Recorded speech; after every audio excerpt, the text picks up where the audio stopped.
I saw a strange sight. I stumbled upon a story most strange, like nothing my life, my street sense, my sly tongue had ever prepared me for. Hush now, and I will tell it to you. Even before the dawn one Friday morning, I noticed a young man, handsome and strong, walking the alleys of our city. He was pulling an old cart, filled with clothes both bright and new. He was calling in a clear voice, "Rags!"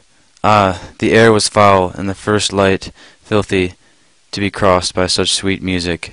"Rags! New rags for old! I take your tired rags! Rags!"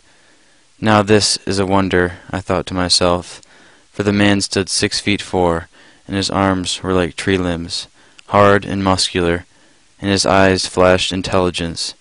Could he find no better job than this, to be a ragman in the inner city? I followed him. My curiosity drove me, and I wasn't disappointed. Soon the ragman saw a woman sitting on her back porch. She was sobbing into a handkerchief, sighing, and shedding 1,000 tears. Her knees and elbows made a sad X. Her shoulders shook. Her heart was breaking. The ragman stopped his cart. Quietly he walked to the woman, stepping round tin cans, dead toys, and pampers. "Give me your rag," he said so gently, "and I'll give you another." He slipped the handkerchief from her eyes. She looked up, and he laid across her palm a linen cloth so clean and new that it shined. She blinked from the gift to the giver. Then, as he began to pull his cart again, the ragman did a strange thing.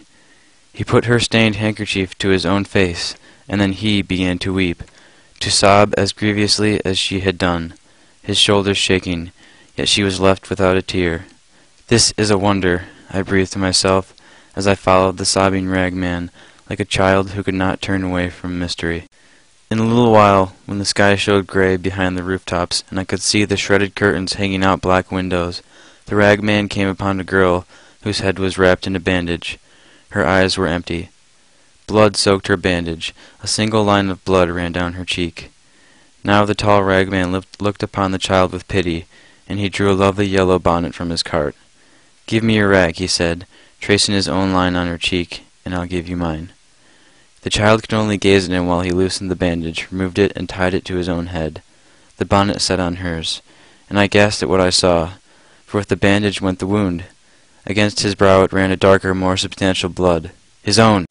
"Rags! Rags! I take old rags!" cried the sobbing, bleeding, strong, intelligent ragman. The sun hurt both the sky now and my eyes.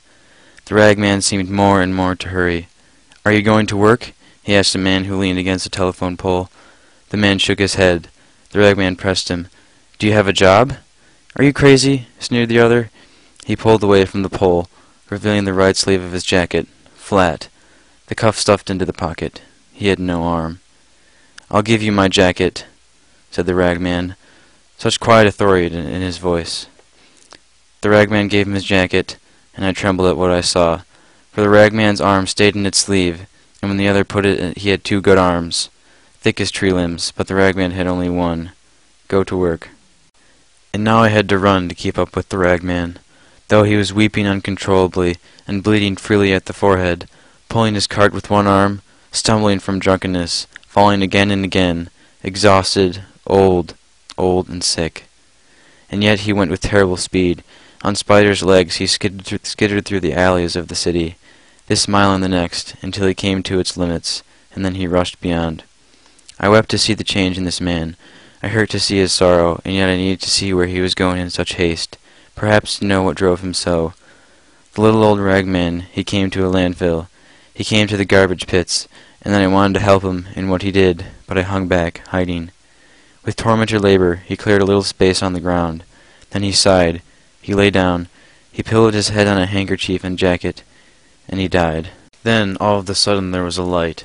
Pure, hard, demanding light slammed against my sour face, and I blinked, and I looked, and I saw the last and the first wonder. There was the ragman, a scar on his forehead, but alive, and besides that, healthy. There was no sign of sorrow, nor of age, and all the rags he had gathered shined for cleanliness.